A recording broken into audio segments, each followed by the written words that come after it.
அன்பு நேயர்களுக்கு இனிய வணக்கம். மேசம் ராசிக்கார நேயர்களுக்கு நம்ம இன்னைக்கு வீடியோ பதிவுக்கு முழுமையா போறதுக்கு முன்னாடி முருகரை மனதார வணங்கிட்டு வீடியோ பதிவுக்குள்ள போகலாங்க. ஓ முருகா போற்றி, ஓ முருகா போற்றி, ஓ முருகா போற்றி, என்னை காக்கும் முருகனே போற்றி. நல்லதே நடக்கும், நல்லது மட்டும்தான் நடக்கும். நம்மளோட மேசம் ராசிக்காரங்களை பொறுத்த வரைக்கும் இவங்க அடுத்தவங்க செய்ய முடியாதுன்னு ஒதுக்கி வச்ச காரியத்தை கூட அழகா திட்டம் தீட்டி முயற்சி பண்ணி அந்த காரியத்துல வெற்றி அடையக்கூடியவங்களா இருக்காங்க. உரி விலகாத அம்பு போல குறிக்கோள் தவறாம இவங்க வாழ்ந்துகிட்டு இருக்காங்க. தங்களை நாடி வர்றவங்களை நன்கு உபசரித்து வேண்டிய உதவி செய்யறதுல வல்லவர்களா இவங்க இருக்காங்க. தெய்வ அருளும் திட சிந்தனையும் கொண்டவங்களா இவங்க இருக்காங்க. இவங்களை பொறுத்த வரைக்கும் தான் மட்டும் நல்லா இருக்கணும் அப்படிங்கிற சுயநலமெல்லாம் கிடையாதுங்க. தன்னை சுத்தி இருக்கிற எல்லாருமே நல்லா இருக்கணும் அப்படிங்கிற பொதுநல குணத்தோட இவங்க வாழ்ந்துகிட்டு இருக்காங்க.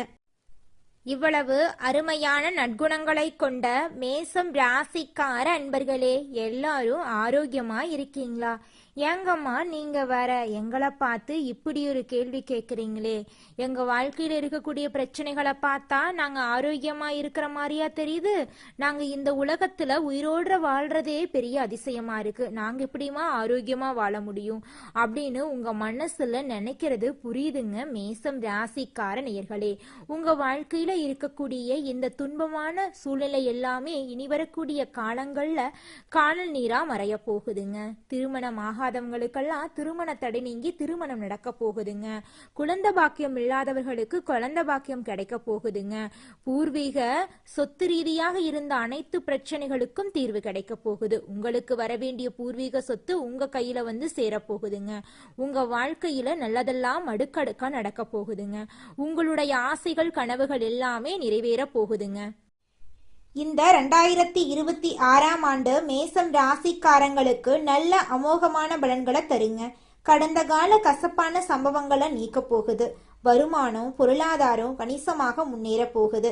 வேலை வாய்ப்புகள் நன்றாக இருக்க போகுது. மாணவர்கள் கல்வியில சிறந்து விளங்க போறாங்க. விளையாட்டு போட்டிகள்ல வெற்றி பெற வாய்ப்பு இருக்கு. மேல்நிலை உயர்கல்வி ஆராய்ச்சி கல்வி போன்ற கல்விகளிலும் சிறந்து விளங்க போறீங்க. ராகு மற்றும் கேது கிரகங்களின் பெயர்ச்சி சாதகமான பலன்களை உங்களுக்கு கொடுக்க போகுது.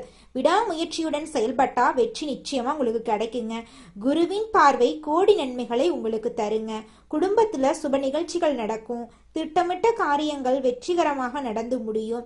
குரு பகவான் 9வது மற்றும் 12வது வீட்டின் அதிபதி. அவருடைய பார்வை 12 மற்றும் 8வது வீடுகளிலும் விழுகும். கடந்த கால கஷ்டங்கள் நீங்கி தொழில முன்னேற்றம் ஏற்படும். மூதாதையர் சொத்துக்களை பெற்று செல்வ செழிப்பு அடையலாம். திருமண வரன் தேடி வரும். குழந்தை பாக்கியம் கிடைக்கும். வெளிநாடு சென்று கல்வி கற்க வாய்ப்பு கிடைக்கும்.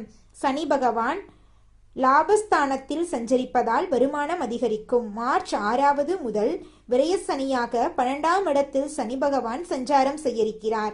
செலவுகள் கட்டுக்கடங்காமல் போக வாய்ப்பு இருக்கு. கொஞ்சம் எச்சரிக்கையா இருந்துக்கோங்க. சேமிப்பில கவனம் செலுத்தினா நன்மைகள் உண்டாகும். 7 சனி காலகட்டத்தில் உடல் நலத்துல கவனம் தேவைங்க. ராகு பகவான் 11ஆம் இடமான லாபஸ்தானத்துக்கும் கேது பகவான் 5ஆம் இடத்துக்கும் மாறுகிறார்கள்.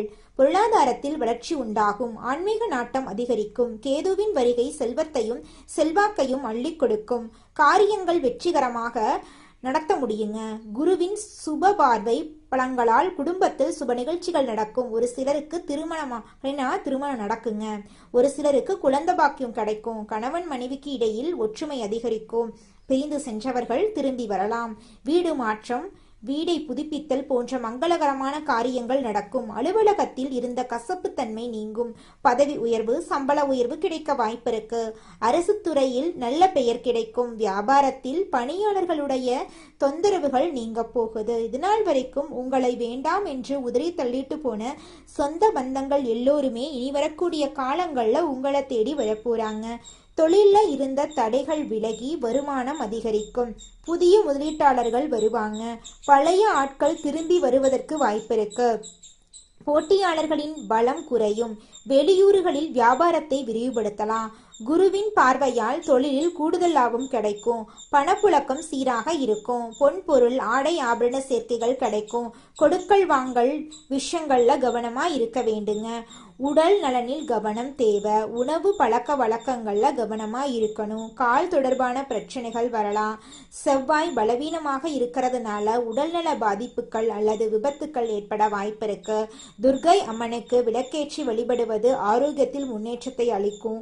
சித்தர்கள் மற்றும் மகான்களின் வழிபாடு வாழ்க்கையில முன்னேற்றத்தை கொடுக்கும். விநாயகர் ஆஞ்சநேயரை இடைவிடாது வணங்கி வழிபட வேண்டுங்க.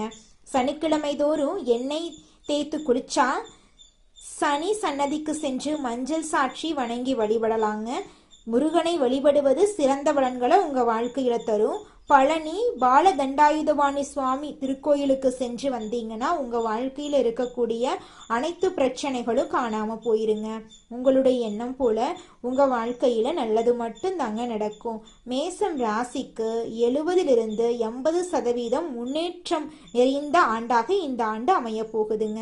பிறந்த ஜாதகம் நல்லா இருந்ததுன்னா சிறப்பான பலன்கள் உங்களுக்கு கிடைக்கும். ஜாதகம் பார்க்க, பெயர் வைக்க, வாஸ்து சாஸ்திரம் பார்க்க, நல்ல நாள் பார்த்து செயல்படுறது ரொம்பவும் நல்லதுங்க. இந்த உலகத்துல யாருங்க கோடீஸ்வரன்? கோடி கோடியா பணம் வச்சிருக்கிறவங்களா, பிடிச்ச உணவுகளை சாப்பிட்றவங்களா, பிடிச்ச உறவுகள் கிட்ட பேசுறவங்களா? இதுல யாருமே கோடீஸ்வரன் கிடையாதுங்க. யார் ஒருத்தவங்க நோய் நொடி இல்லாம, மனக்கவலை இல்லாம நிம்மதியா தூங்குறாங்களோ அவங்க தாங்க இந்த உலகத்திலேயே சிறந்த கோடீஸ்வரன். அப்பேற்பட்ட கோடீஸ்வரன் ஆகக்கூடிய யோகம் உங்களுக்கு இந்த மாதம் அமைஞ்சிருக்குதுங்க. உங்க வாழ்க்கையில இனி வரக்கூடிய காலங்கள்ல கவலை, கண்ணீர் அப்படிங்கிற பேச்சுக்கெல்லாம் துளி கூட இடம் கிடையாதுங்க. இது நாள் வரைக்கும் உங்களுடைய மனசில் இருந்த மனக்கவலைகள் எல்லாம் இனி வரக்கூடிய காலங்கள்ல காணாம போகுதுங்க. நீங்க சந்தோஷமான ஆரோக்கியமான வாழ்க்கைய இனி வரக்கூடிய காலங்கள்ல வாழ போறீங்க. உங்க வாழ்க்கையில சந்தோஷம் நிலைச்சிருக்க போகுதுங்க. மேசம் ராசியினரே, இந்த மாதம் பணவரத்து கூடுங்க. ஆனா எந்த காரியத்தில் ஈடுபட்டாலும் அடுத்தவரை நம்புவதில் எச்சரிக்கை தேவைங்க. உங்களுக்கு மிகவும் வேண்டியவர் உங்களை விட்டு விலகி செல்லலாங்க. மாற்று மதத்தினரின் உதவி உங்களுக்கு கிடைக்க போகுது. தொழில் வியாபாரத்துல எதிர்பார்த்த பணவரவு உங்களுக்கு இருக்குங்க. போட்டிகள் குறையும். புதிய முயற்சிகள்ல ஈடுபட தோன்றும் உங்களுடைய மனசு. பங்குதாரர்களிடம் இருந்து வந்த மனக்கசப்புகள் மறைய போகுது. உத்தியோகத்தில் இருப்பவர்கள் செய்யும் பணிகள் திருப்திகரமாக நடந்து முடிய போகுது. எதிர்பார்த்த இடமாற்றம் உங்களுக்கு கிடைக்க போகுது. மேலிடத்தின் மூலம் உங்களுக்கு நடக்க வேண்டிய காரியங்கள் அனுகூலமாக நடக்க போகுது. குடும்பத்தில் இருப்பவர்கள் உங்களை அனுசரித்து செல்வது மனதுக்கு இதமானதா இருக்க போகுது. கணவன் மனைவிக்கிடையே சிறிய வாக்குவாதம் ஏற்படலாம். கொஞ்சம் விட்டு கொடுத்து போறது உங்களுடைய இல்லற வாழ்க்கைக்கு ரொம்பவும் நல்லதுங்க. பிள்ளைகள் உங்களை புரிந்து கொண்டு நடப்பது மனசுக்கு நிம்மதியை தரும். குடும்பத்துல எதிர்பாராத சில காரியங்கள் நடக்கலாம். கொஞ்சம் எச்சரிக்கையா இருந்துக்கோங்க. பெண்களுக்கு சாமர்த்தியமான பேச்சின் மூலம் காரிய வெற்றி உண்டாகும். அடுத்தவரை நம்பி பொறுப்புகளை ஒப்படைக்கிறதுல கவனம் தேவை. கலைத்துறையினர்களுக்கு இருந்து வந்த வீண் பிரச்சனைகள் நீங்கும். மரியாதை அந்தஸ்து உயரும். வெளிநாட்டு பயணங்கள் கைகூடும். தொழில் சிக்கல்கள் நீங்கும். தொழில நன்மைகள் நடைபெறும். கூடுதல் லாபம் கிடைக்க போகுது உங்களுக்கு. அரசியல் துறையினர்களுக்கு பதவி உயர்வு கிடைக்கும். சிலருக்கு பதவி உயர்வு, புதிய பதவி, கூடுதல் பொறுப்புகள் எல்லாம் கிடைக்கலாம். மேலிடத்தின் மத்தியில் மதிப்பு உயரும். புதிய வாகனங்கள் வாங்குவீங்க. சக மனிதர்களிடம் மரியாதை அதிகரிக்கும். மாணவர்களுக்கு கல்வியில இருந்த போட்டிகள் விலகும். பாடங்களை படிப்பதில் இருந்த இடையூறுகள் நீங்க போகுது. உங்களுடைய வாழ்க்கையே சொர்க்க வாழ்க்கையா மாறப்போகுதுங்க. மேசம் ராசிக்காரர்களே, உங்களுக்கு அதிர்ஷ்டம் தரக்கூடிய நிறம் வெள்ளை நிறம், ஆரஞ்சு நிறங்க. அதிர்ஷ்டம் தரக்கூடிய திசை தென்மேற்கு வடகிழக்குங்க. அதிர்ஷ்டம் தரக்கூடிய எண்கள் 6, 8ங்க. அதிர்ஷ்டம் தரக்கூடிய கிழமைகள் வியாழக்கிழமை, வெள்ளிக்கிழமைங்க. உங்களுக்கு அதிர்ஷ்டம் தரக்கூடிய மலர்கள் என்னன்னு பார்த்தீங்கன்னா மல்லிகை மலர், ரோஜா மலருங்க. குலதெய்வம் எங்கேயோ இருக்குது, என்னமோ இருக்குது அப்படிலாம் நீங்க நினைக்க வேண்டாங்க. நீங்க எங்கிருந்தாலும் ஒரு தீபம் ஏத்தி வச்சு அந்த தீப ஒளியில தெய்வங்கள் இருக்கிறாங்க அப்படின்னு நினைச்சு வழிபாடு செய்யுங்க. குலதெய்வமே தெரியாவிட்டாலும் வீட்டுல தீபம் ஏற்றி வச்சு ஏதாவது ஒரு நல்ல நாள்ல குலதெய்வத்தை நினைச்சு வழிபாடு செய்யுங்க. குலதெய்வ வழிபாடு குலம் காக்குங்க, குலம் தலைக்கும். முதல்ல குலதெய்வம், அப்புறம் இஷ்டப்பட்ட தெய்வம், அப்புறம் உங்களுக்கு விருப்பப்பட்ட தெய்வங்க. எந்த கோயிலுக்கு போனாலும் என்ன பண்ணாலும் ஏற்றமில்லை அப்படின்னு நீங்க சொல்லுவீங்க. தினமும் எந்திரிச்ச உடனே சூரிய பகவான நமஸ்காரம் பண்ணுங்க. அவங்களுடைய அனுகிரகம் இருந்தா போதும். மற்ற கிரகங்கள் எல்லாம் சாதகமா இல்லைனா கூட பரவாயில்ல, அந்த சூரியனுடைய பிரகாசம் உங்க வாழ்க்கையவே பிரகாசமா மாத்திருங்க. அந்த வெளிச்சம் உங்களை வந்து சேருங்க. உங்க வாழ்க்கையில் இருக்கக்கூடிய கண்ணீரெல்லாம் கரைஞ்சு போயிருங்க. அஸ்வினி, பரணி, கிருத்திகை 1ஆம் பாதத்துல பிறந்தவங்க மேசம் ராசியில பிறந்தவங்களா கருதப்படுறாங்க.